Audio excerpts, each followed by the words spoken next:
Live from downtown Detroit, Local 4 News at 11 starts now. A thief smashes their way into a local business, getting away with more than $1,000. The surveillance video is very clear. This thief was not going to walk away empty-handed and ended up with a big score. Our Jacqueline Francis is live in Ypsilanti with how the community is now helping that business owner. Plus, the surveillance video showing how all of this unfolded. Jacqueline. Yeah, surveillance video shows the suspect trying to bust through this front door before making their way to the back entrance, eventually getting inside and robbing the place. Take a look.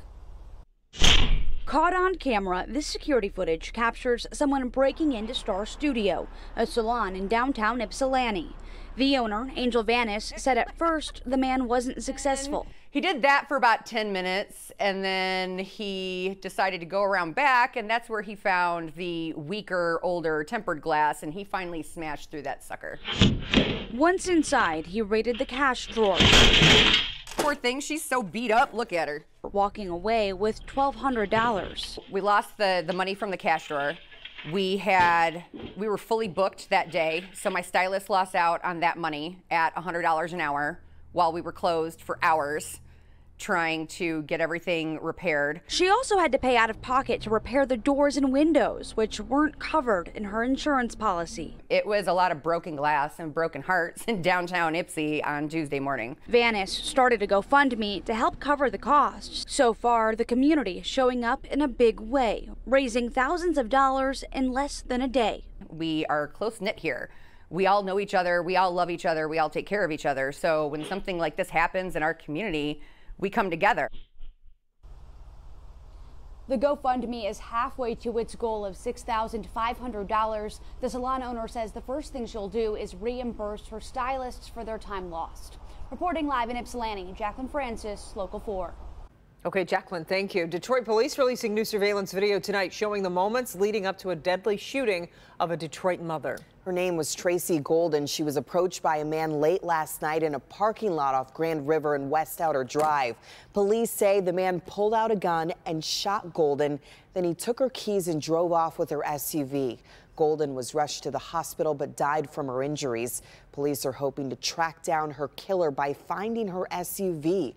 It's a 2018 gray Dodge Journey with a Michigan license plate of DYN 1663. A Macomb County mother is in custody tonight accused of selling child porn to a man in another state. According to the FBI, 26-year-old Amber Dunbar sexually abused her baby daughter and recorded it. The FBI discovered a man in another state was asking people for child porn on an app called Kik. That's when they learned Dunbar was sending him abuse videos in exchange for $75. She at first denied the accusations, but agents say when they showed her the videos, she admitted to being involved in the sexual activity. On August 10th, she is now in federal custody.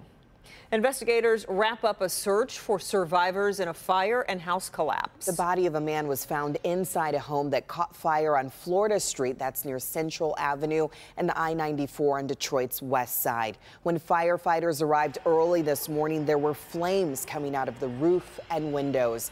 They had to leave the home when it started to collapse. One neighbor was woken up by the light from that fire. The whole front of my house lit up. The heat was so bad. You see, it's warped my house. It's warped my neighbor's house. I mean, there would have been nothing we could have done. At this hour, the fire remains under investigation. Detroit police announcing tonight Police Chief James White has tested positive for COVID. The department adds the Chief White is fully vaccinated and has 2 boosters and is only experiencing some mild symptoms. Police downriver are investigating a home invasion that turned into a deadly shooting. Police say a 35-year-old homeowner shot and killed a 41-year-old man in Southgate overnight. Happened at a house on Cunningham near Fort Street and North Line Road. Police say this was not random. The two knew each other. The suspected shooter is in custody, and investigators are still looking into the circumstances to determine if there should be charges. New developments in the legal battle over the former superintendent of the Clintondale School District. Today, a judge ruling in favor of the former superintendent, Rodriguez Broadnax. The judge says an incoming board member didn't have the right to be seated, and Broadnax should get the money the district agreed to pay him after he resigned. It comes after the board approved his buyout last week. He's set to receive between $230,000 and $500,000 for leaving. Well, tonight kicks off what is aiming to be an annual tradition, the 42 Strong Classic held at the Detroit Skating Club. The event benefits the foundation set up to honor Tate Myre, one of the 4 students killed during the shooting last year at Oxford High School. Mara McDonald is in Bloomfield Township for tonight's special hockey game. You know, Tate was an exceptional athlete. He wore number 42 for the Oxford Wildcats football team, but he was also known for his incredible work ethic, and the foundation that is dedicated to him is all about making the lives of his fellow students better. Every dime from tonight's game goes to the 42 Strong Foundation, which is dedicated to peer-to-peer mentoring, essentially pairing older students with younger ones to help them ease into high school. So we'll have like a 7th grader match with a 10th grader, and that 10th grader is just trying to be a friend to that 7th grader. Give him a little bit, give him or her some advice from what they went through when they were in middle school or transitioning into high school, because that's a hard time for a lot of kids. Tate's brother Trent was one of the organizers of tonight's charity game, which was the idea of the Fraser Wolverines hockey team and skate pros, which convinced a Red Wing alum or two to play. Sheriff Bouchard dropped the puck to get the game going. I feel like they're part of my family, all of them. Every person that was in that school, I sent a letter and I said, we're bound together forever. We're family. He also brought a very popular friend, the department's original comfort dog, Deputy Max, who was loved on Something Fierce. The hope is the game becomes an annual event. It feels good, one, to let Tate's legacy live on. It's a big thing for me, especially me. It feels good to be doing something so Tate's not forgotten and his legacy can live on.